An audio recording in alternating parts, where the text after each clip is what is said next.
जो ये हिंदुस्तान में इतनी नफरत फैल रही है, हिंदू मुस्लिम एक जात को दूसरी जात से लड़ाया जाता है, इसके बारे में क्या सोचती हैं आप चीज़ों में लड़ेंगे, आप बटेंगे, फिर आपके लिए वो एक नैरेटिव क्रिएट की जा रही है कि हम हिंदू हैं तो हमारे लिए ये है, हम मुस्लिम हैं तो ये हमारे दुश्मन हैं, हम इनके अगेंस्ट रहेंगे, जो गवर्नमेंट ऐसे करेगी, हिंदुओं की जो पूजा कर रही है हम उनको वोट देंगे। It's all about the narrative. जो अभी जो वोट चोरी वाला भी जो है वो क्या है, मतलब SIR इट्स समथिंग कि दलित पिछड़े सबको हटा रहे हैं, क्योंकि वो जानते हैं वो अपने हक के लिए जिसको वोट देंगे वो उनको नुकसान करेगा, तो वो सारे उन नामों को काट रहे हैं। उन 65 लाख लोग काट दिए उन्होंने, तो वो उसी लिए बड़ी सीरियस चीज़ है ये कि वो सारे वो दलित पिछड़ों को हटा दिया जा रहा है, जो अपने जिनको रोजगार चाहिए, जो गरीब लोग हैं उनके नाम कट रहे हैं। मतलब जाति धर्म के नाम पे लड़ाया इससे जा रहा है कि हमारे अंदर से हमारी एकता जो है वो खत्म हो जाए।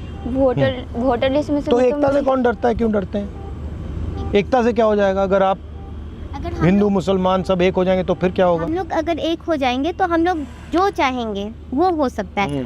अच्छा, आप किसी से नफरत करती हो? नहीं। आप करती हो? आप करती हो? आप नहीं, मैं करती हूँ। किससे करती हो? मैं नीतीश कुमार से करती हूँ नफरत। नफरत करती हो? हाँ, बहुत नफरत करती हूँ, क्योंकि मतलब नफरत तो बहुत बड़ी चीज़ है। हाँ, इसलिए नफरत करती हूँ कि मेरे यहाँ दिन दहाड़े मर्डर होती है और उस पर कोई एक्शन नहीं लेते। मैं अपने आँख से देखती हूँ, सीधा बीच बात ही फाड़ दिया जा रहा है।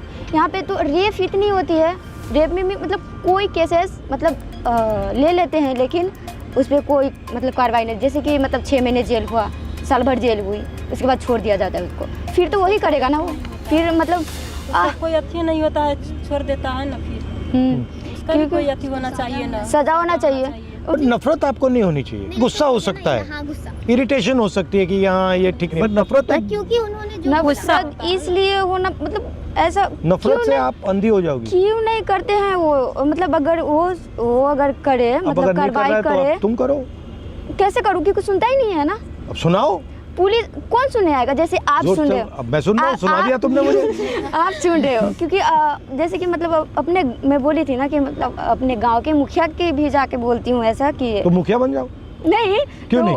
वो मतलब पहले मेरी बात सुन लो आप। वो बोल रहे हैं कि मैं जाती हूँ उनके पास, मतलब कुछ भी शिकायत करने, तो तुम नेता हो क्या? निकलो यहाँ से, क्या करने आई हो? हम लोगों के बीच में क्या करने आई हो? क्या काम है? निकलो ना। ऐसे कर देते हैं वो, मतलब मेरे गांव का मुखिया हो गया, जो मुझे जानता है मैं उनको जानती हूँ, वो ऐसा बोल रहा है, तो दूसरा ने तो क्या ही सुनेंगे। और मुझे तो तुम्हें मुखिया बन जाना चाहिए। इस बात से खुशी हो रही है, मुझसे कहो अब मैं मुखिया बनूंगी। मुझे तो इस बात से मैं नेता हूँ, अब मैं तुम्हें हराऊंगी। मुझे तो इस बात से खुशी हो रही है कि मतलब इतने बड़े नेता जो मुझे सुनने आए।